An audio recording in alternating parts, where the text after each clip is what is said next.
Hello, it's Graham Coath, and it's midday on Friday. And in a minute, I'm going to be speaking to Toms. But first, let's have this.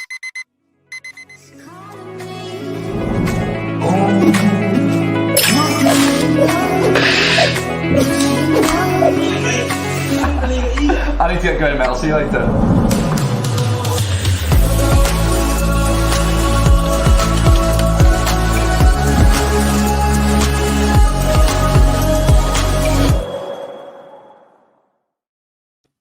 Toms, so thankful that you could join me on this wonderful Friday. Is it sunny where you are? Because it's beautiful here today in Somerset. Yeah, it's sunny here. Lovely. It's a bit cloudy, a bit of a haze of Kalima, but otherwise it's nice and warm and sunny. Lovely. Where are you coming from today? Today I'm from Tenerife, one of the digital nomad capitals. It is, absolutely. You're a digital nomad yourself? Yeah. Yeah. How long have you been a digital nomad, just out of interest? It's been on and off a couple of years. Yeah. What attracted you to the lifestyle? Freedom. And a warm weather. Every time. Yeah. Absolutely. Now, today we're here to speak. I'll bring the poster up again briefly about loving your stress. Now, a lot of people would look at that and go, well, you can't love stress, surely. but we're here to say, yes, you can. And it's all about getting that relationship, I suppose, with stress right, isn't it? Definitely. Yeah. And actually, before we go to loving our stress, what I've noticed from my experience is that every time when we talk about stress, we all know what it feels like, how it manifests. We all know the feeling of stress. But the problem is once we try to put it into the words and try to express it to someone else, we have asked 10 people and you have 10 different definitions. So I'm just curious, what will be your definition of the stress? That's a really interesting question. I guess I think about it first in terms of where it physically hits me. Is that something that a lot of people say? So I would guess shoulders, tension here. Yeah. And probably behind the eyes as well. But what else in terms of stress? I guess things like just feeling that you just are having a bad day out of that as well. So it affects your mood and goes into sleep as well. Certainly affects your sleep if you're overly stressed. Yeah, I love how you said that overly stressed, because it links into the love your stress part. Would you agree? At least for me. Yes. Absolutely. So let's talk about that. And the reason I said overly stressed is because at the same time, I am the kind of person that is on the go 24 hours a day. Right? I am entrepreneurial.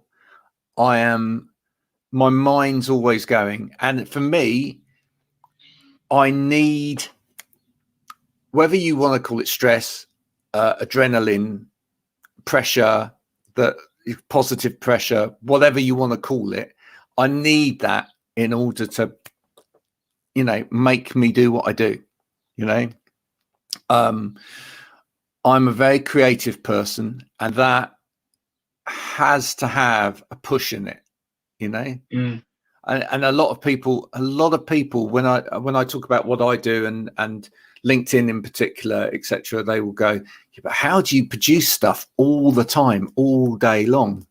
How do you come up with something new? And it's because I allow myself to do that, and I train myself to do that.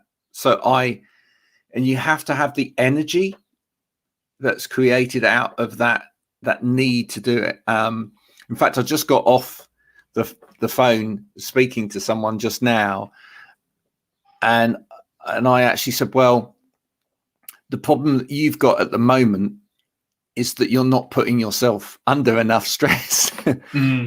Yeah. So should we talk about that? I mean, that's an issue for a lot of people in the workplace. They, in a way, they back away from putting themselves into a situation where stress can enable them. Definitely, because most of the time when people talk about stress is talking about de-stress and overstress. And everyone kind of knows what it is, but not so many people talk about not having enough stress to motivate you, just being bored and lazy in a workplace, and that's also a stress. Yeah, well, it's the worst kind of stress, I think, in a way. If you're bored, then you're just looking for things to preoccupy you most of the time, etc. And it's probably the worst stress for anyone employing someone as well, isn't it? I mean, you don't. The last thing you want is for your people. Well, I guess both things. You don't want your people to be bored, which is something that one of the BBC stories last week was talking about. There's a huge rise in terms of people being bored from working from home, and alongside that, at the same time, there were a lot of stories from about burnout. And I guess those are the two opposite ends of the spectrum in terms of stress. Definitely. So what can we do about it? What helps us here, Toms? Well, the first thing, as I said, is having the drive and mindset of wanting to allowing yourself to feel stress. And that's why you have to love it. It's because, as you said, you have these two opposite ends of the stress, boredom and burnout. And because it's always going to be there, the stress, and you want to be that in the middle sweet spot. Some people call it the peak state. Some people call it flow. Call it what you want, but you're going to have stress in your life. And that's why you have to love your stress and be aware of it. And in order to be aware of it, you have to notice how does it affect you and have those symptoms you described earlier in the conversation. So just being aware, okay, my neck is a bit stiff. That means I'm getting stressed. That goes to the burnout side. Or I'm just getting tired. My eyes are getting a bit more heavier. And I'm getting bored. So I'm getting to other side. So I need to bring it up. So the stress management in itself is about noticing these things, diagnosing as a stress, getting unhealthy relationship with stress, and correcting them, looking for those ways. That's in. How about you? I agree. I'm just going to ask you, in terms of things like environment, and then maybe some of the things that we do at work, or some of the things that we interact with. Are there particular things that are not helpful? I'm thinking for myself that, in terms of a working environment, I need to mix that up during the day.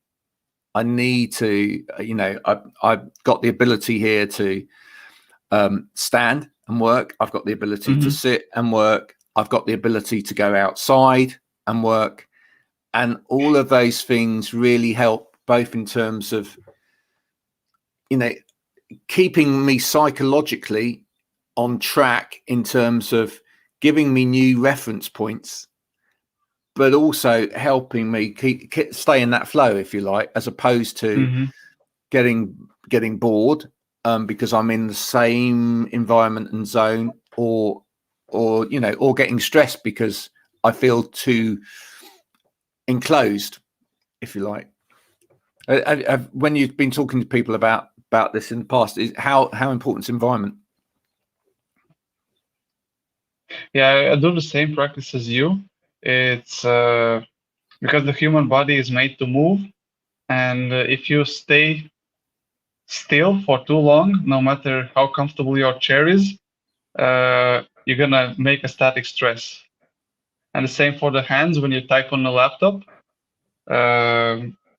No matter how comfortable you are, you do need to have those breaks and just move, make rolls, whatever. As you do, you change your environment completely. Not everyone is able to do that, unfortunately. so they need to take care of a actual condition there. What are your thoughts about this? Yeah, I mean, for me, I think it's essential that people vary what they do when even at the same space.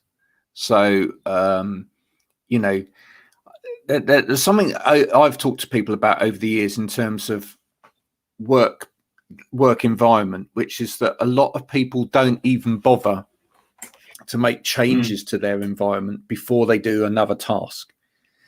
And actually resetting at points during the day is really healthy, because it resets the body at the same time and the mind at the same time. And it's from a physical point of view, it's really very good as well. And the sort of example I always give people is, if you went and got in your car after someone else has been driving it, you would change the mirrors, and you would change the seat, and you would angle the mirrors here, and you would, that's a bit hot there, so I'm going to turn that down a little bit, I might open the window a bit. You'd make yourself ready for the next bit of the drive, wouldn't you? Yeah. So people need to start building that into the way that they're working at the desk as well. So it's like, don't always come in and not bother to adjust the seat and try and get the seat comfortable, or not bother to think, actually that's a long way over there, I might, this task I'm going to be doing this, so let's get this ready for this. And I see over the years, I see people sort of like struggling with their environment as well, because what they do is they go, they end one task, and rather than reset themselves ready for the next task and giving themselves a little bit of a break as well, they get on with the next task, and they sort of just like push the stuff here, but then they're fighting against that stuff. So now they're twisting and turning, and it's awful. So yeah, that would be my take on it. I think you really need to do these little resets during the day. And breaks are incredibly important. I mean, how important would you say is that, people take on food when they really need to take on food, they take on water when they need to take on water, that, and from time to time they just physically switch off from that digital world and go somewhere else for 5 minutes. Yeah, I really love how you brought up the topic about taking those breaks and resetting, and that example about car resetting seat. That's so juicy because people understand it. It's so good example. And you wouldn't do that.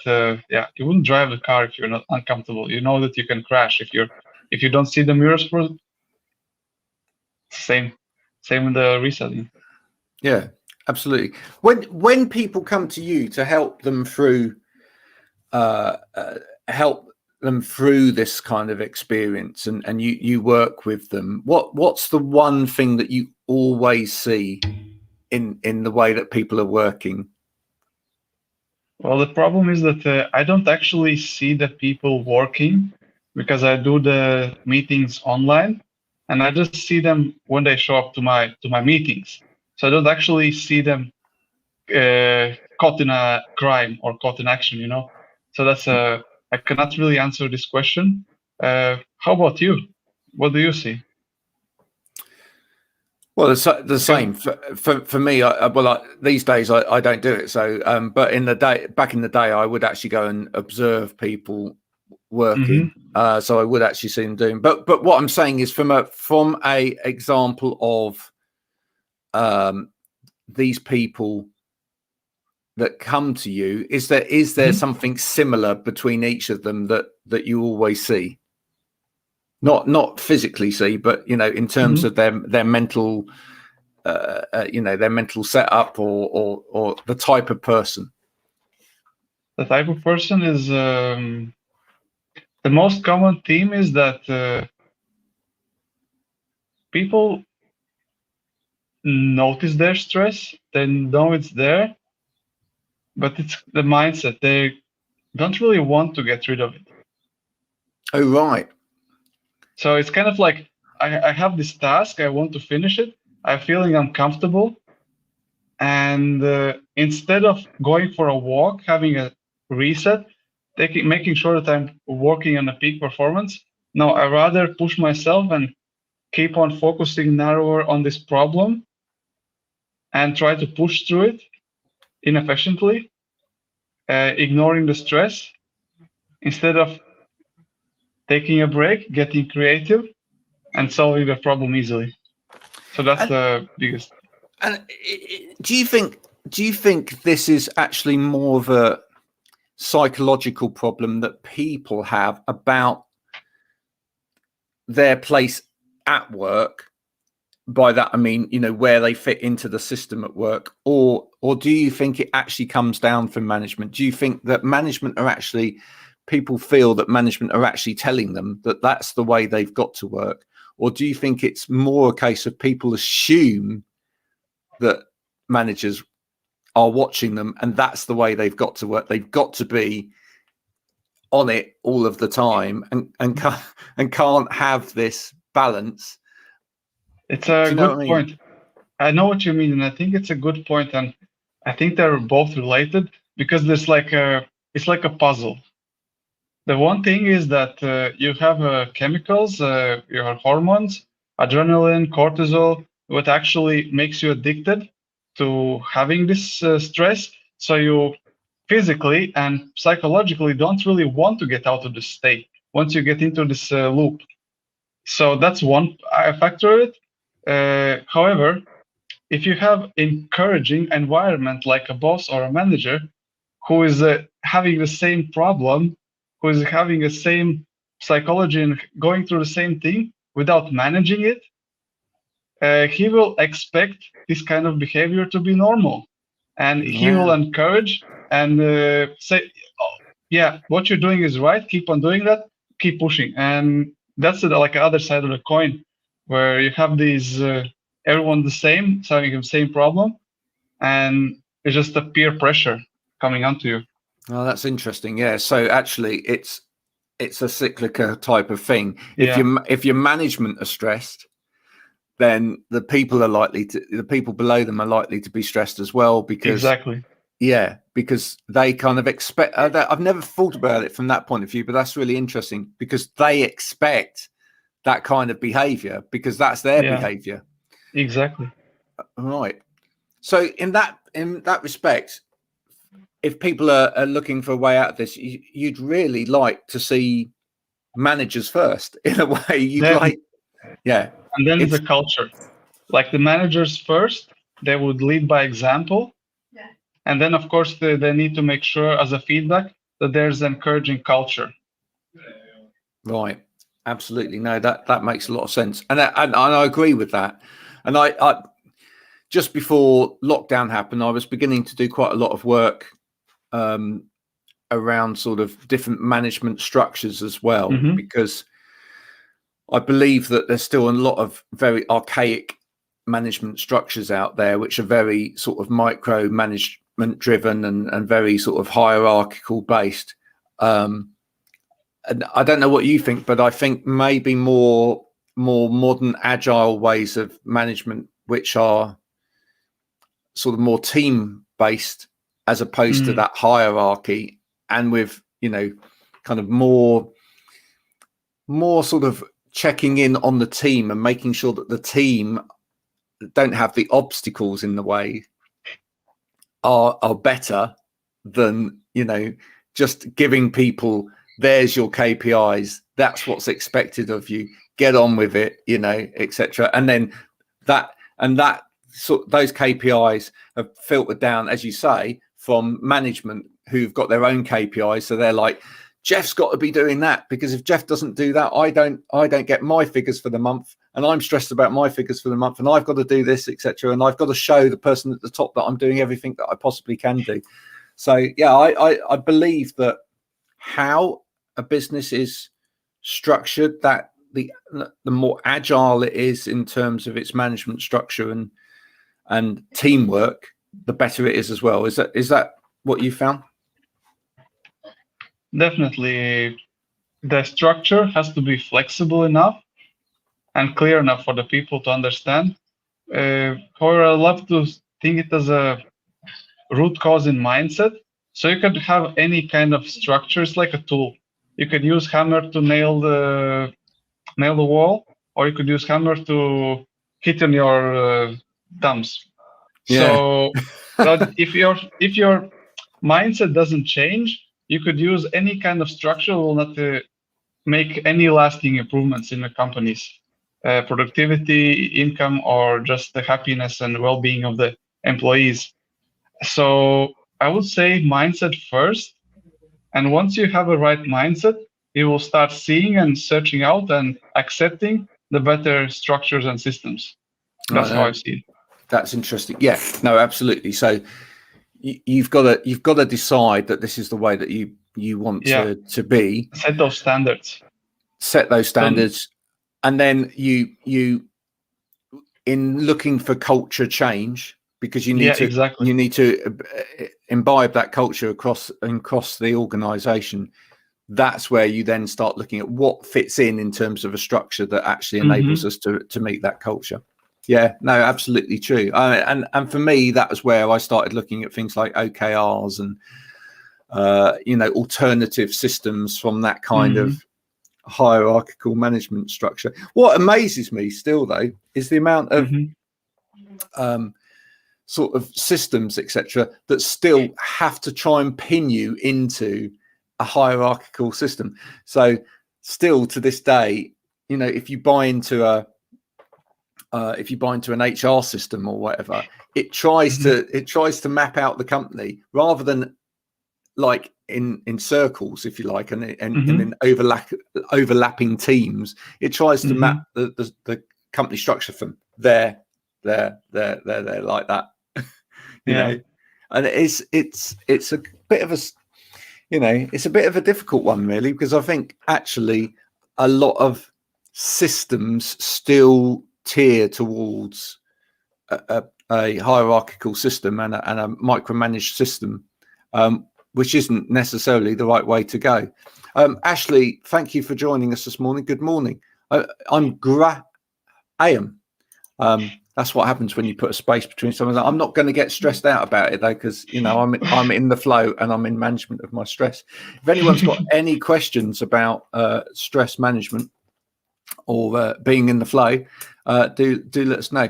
So, I mean, you deal with people in stress situations across, not just in the workplace, but in other areas of their life as well. But in terms of the workplace, is there any particular kind of work that you or that you mainly see people stressed with? Not specifically any kind of work, no. No. What? No particular industries that are particularly highly stressed out, like sales. Banking, sales. Right. Sales. Yeah. What is it? What is it about sales? Is it the pipeline structure of sales? Is it the fact that everything's based on the result? Yeah, it's a kind of expectation that you have to meet those targets, and once you get close to the deadline and you're not really seeing those results yet, it's very likely for the people to get into the old habits and thinking that more stress will solve the problem. And they get into this rabbit hole of thinking, okay, because in the beginning, you need to put that, because you're kind of like a bit too relaxed, there's no targets, you need to put a bit more stress. And it has to stop at some point. And once the deadline comes up, or just coming closer and closer, you don't see the results yet, if that's the case, or you're having your own ambition, then it's so easy to fall off the edge of the productive stress and just thinking, okay, I need to increase a bit more. Okay, I need to increase a bit more. I need to push myself a bit more. And that's the pattern I see. Interesting. While you were saying that, it made me think, is part of the issue as well, that different people deal with their stress or go towards a particular end of the stress as well, and therefore within a team, especially like a sales team, and I guess I've seen this, as the stress point mounts, because you're getting through the month, the sales target, there's the board up there, the sales haven't necessarily been as good as they should. People may go like that. So you may have one part of the team who are like heading towards anxiety, etc., about this, and trying to work later and work harder, not get away from the desk or whatever. And then you get another group of people that just go, well, do you know what? That's not going to happen. So I'm just going to play on Facebook here for an hour, and I'm just going to get, and they go into boredom factor. But actually, within that whole scenario, what then happens is that the boredom people look at the stress people and think that are heading towards the burnout and go, oh, well, they're just so silly, they're just going to burn out. So I'm just going to go more into this boredom. And the stress people are looking at the people who are bored and go, why am I doing all the work? Yeah. And they're getting more anxious about it, whereas nobody's bringing that, as you say, collective balance and flow to that, so that actually the team as a whole can reset maybe and go, right, okay, let's just get in control of this, and let's go with the flow towards what we can achieve, and once you get in your rhythm and in your stride, and you're actually using that as a more positive energy, then you're more likely to get there, because everybody's on board with it. Is that something you think you see? Yeah, definitely. However, depending on the manager, if manager notices that boredom part, and if he's empathize with the highly stressed ones, he might decide that we don't need those bored people anymore. True.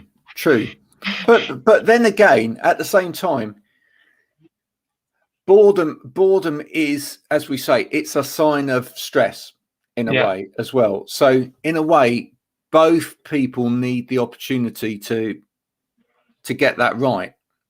And actually, I think for a lot of people, they don't want to go to work to be bored. They're bored at work because there's something wrong there in the culture of that work that's not going right. In the same way, no one wants to go to work stressed. How important do you think it is that not only does a company get the sort of stress culture right, or get that sweet spot, as you say, in terms of stress, but it's really important that a company really embeds within its staff the sort of main goals of that company? Because I know that a lot of people will go to work for a company and don't really understand what that company's about. They understand what it is that they're doing, right? They understand their job, but they don't really buy into what the business is about. And for me, part of good stress, if you like, is completely believing every single day in what I'm doing. Yeah.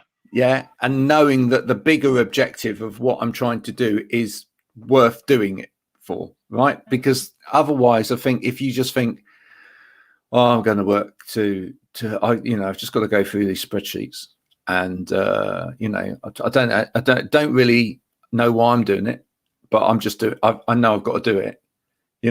If you don't see the bigger picture, if you don't see meaning, the meaning. For me, it's meaning.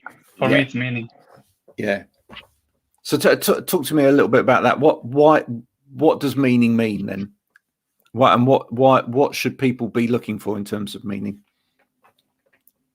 So in my case, what I would love to mention here is I love how Tony Robbins puts it. A human has 6 needs, 4 basic, and 2 of them are fulfillment.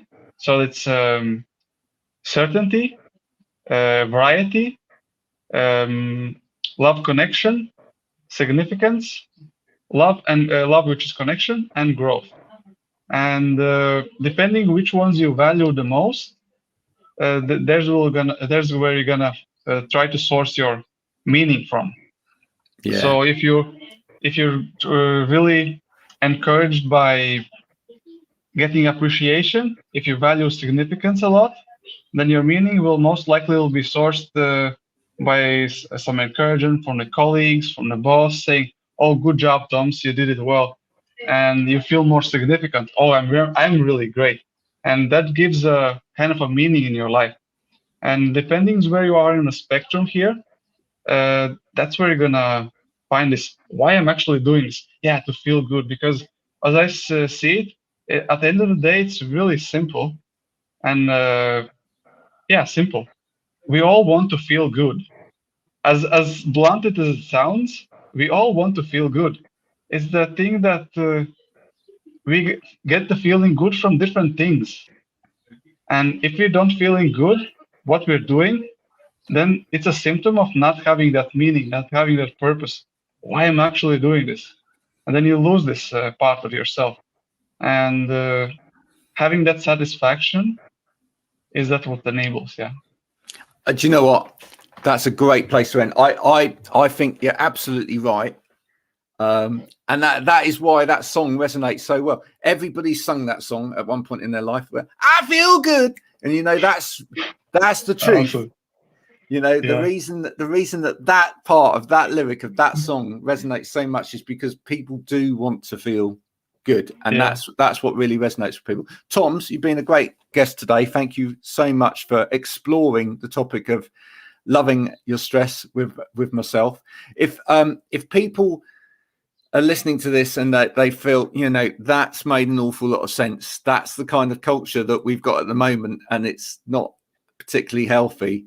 And they'd like to get in touch with you to sort something out. There's your name. Yeah. I'm not gonna even try and pronounce your surname. How do you say that? Toms Astahovskis. There you go. You can find it on my LinkedIn profile. There's a really cool feature on the LinkedIn where you go to the profile and you press the speaker icon, and then you can hear me pronounce my name. Again, it's the best way. I have a similar one for Coath, because believe it or not, people can't pronounce my surname right, even though it's just Coath with an H on the end, right? And believe it or not, when I go to hotels and things, people can't spell it, even though I tell them how to spell it letter by letter. But there you go. That's the thing about names. They're incredibly difficult sometimes. But Toms, thank you so much for joining me. Thank you, Graham. I hope people have enjoyed this.